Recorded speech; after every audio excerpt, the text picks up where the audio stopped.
So we've been looking at Sparta and all the ways that it is unique in things such as a system that is supposed to allow all men to have a share in the land that the Spartans have conquered, in the way that they treat their women, in their hyper-focus on creating a strong military.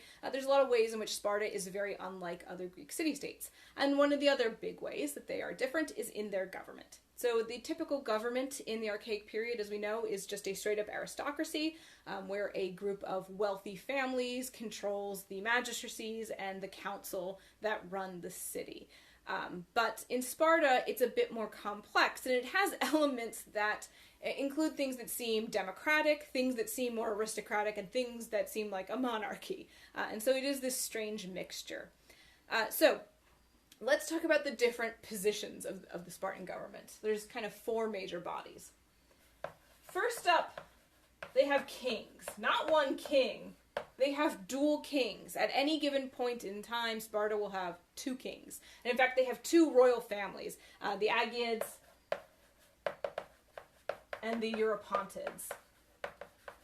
And each of these families produces, their current male heir is the king, right? And so if the Agiad king dies, then he is replaced by the next man in the Agiad family, and so same with the Eurypontids. And so Sparta has at all times two kings. The idea behind the two kings is that when Sparta goes to war, one king will lead the army and one king will oversee domestic affairs, so that they're never without a leader, even in a time of war. Although we're going to see that the king's power is limited. They only do so much. They also serve as the chief priests of the Spartan state. They have a kind of religious role, which is not uncommon for those basileus or king roles in the early Greek states. So yeah, we have these two kings. Along with the kings, we have what's known in Sparta as the Gerousia, which is a council of elders.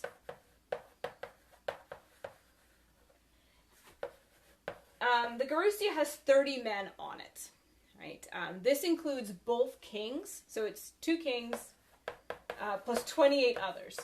Now, it's a council of elders, so who are these elders? Well, they have to be a Spartan man over the age of 60, and we said 60 is when you retire from the army, so it's a retired man. So the number of Spartan men who make it to 60, because they are so militaristic, is probably not as high as elsewhere, so it's already a bit self-limiting. But then, even then, amongst the 60-year-olds, you have to sort of run for the office, and then you are kind of elected in, and they do it by acclaim, so whoever gets the most applause gets to join the council whenever there's an opening. And so that's how they form the Gerousia. Once you're in it for life.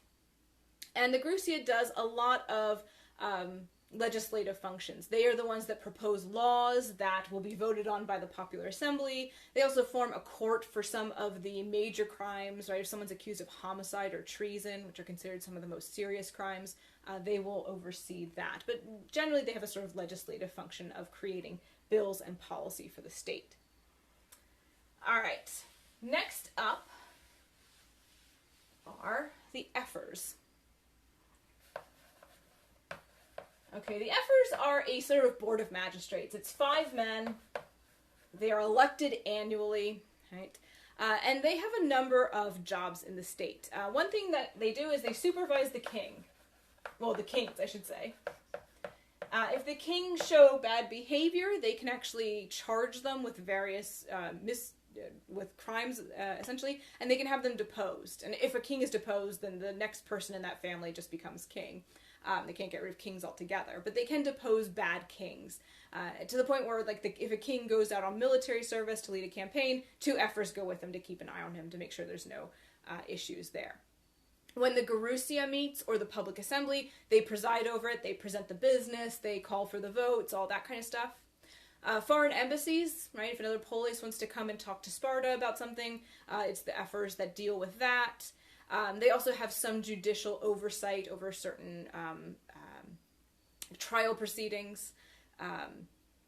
Now, they also oversee the agoge. Forgot to mention that, right? So they ensure that that educational program for Spartan boys that trains them and molds them into soldiers, that goes on. They also oversee something called the crypteia. The Cryptae is sometimes referred to as the secret police. It is a group of young Spartan boys who are in the Agoge program who are charged with essentially going into the countryside of Messenia and spying on the Helots to see if any are rebelling or planning rebellion, and they are meant to kill any Helots who are particularly troublesome. Right? So there's a check on Helots so that they do not rebel. Now, the Ephors don't have unlimited powers themselves, though. They are not to be re-elected, so you can only serve as Ephor once in your life. You also are subject to an audit, which means that your actions in office will be reviewed at the end of the year, and any issues will be addressed. So there is oversight there over the Ephors. The last of these bodies that we see is the Assembly of Citizens. Right? And so this includes all Spartan men. They gather together to elect the Ephors, or to introduce someone to the Gerousia. We said it's done by acclaim. You just sort of like clap and shout someone into the Gerousia. And they also vote on the laws and bills proposed by the Gerousia. So, electing and voting are their jobs. So like I said, there's elements of different types of government systems here. We have kings, so that's a bit of a monarchy. We actually have citizens with the right to elect officials and to vote on laws. That's fairly democratic.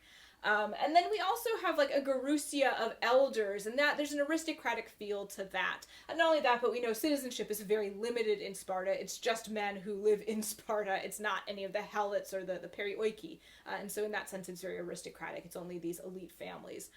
There's elements of all of this in the Spartan government, and this particular system is really unique amongst all Greek city-states.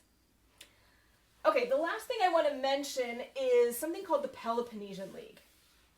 So, in about 546, Sparta defeats Argos. I mentioned Argos before. It is a city-state in the Peloponnese. It was, in the Archaic period, a fairly powerful one.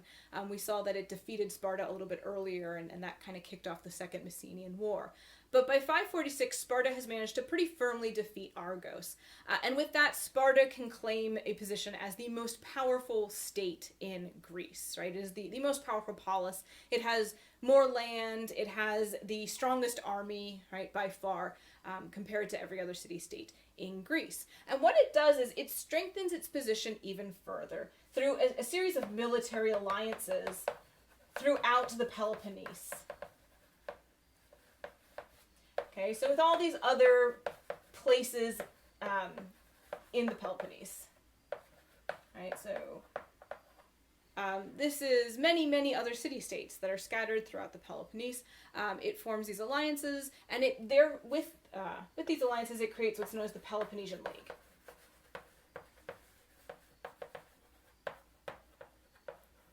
The basic sense behind these alliances is that they will have the same enemies, right? Everyone in the alliance has the same allies and the same enemies, right?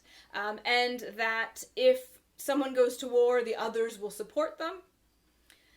This league is sheerly militaristic. It is not an empire of any sort. There's no tribute, first of all. No one has to send money or goods to Sparta or anything like that.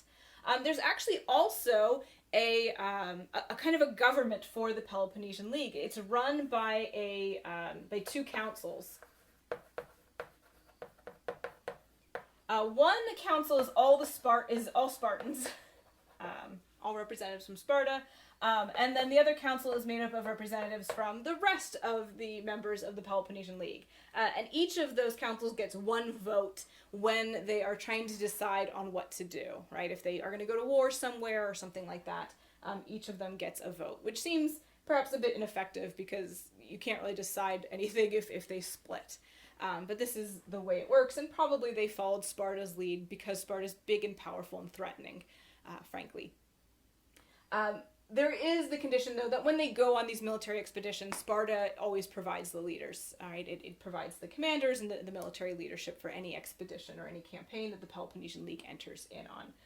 So Sparta does not continue its conquests, really. It's not conquering these people and ruling them or exacting tribute or anything like that, but it has created a series of military alliances which only serve to strengthen it, right? It is already by itself easily the most powerful military in the Greek world, and now it has the backing of all of these other peoples as well. So it is a force to be reckoned with in the Greek world. Okay, so I think that's it for our discussion of Sparta. Thank you guys so much for watching. Bye.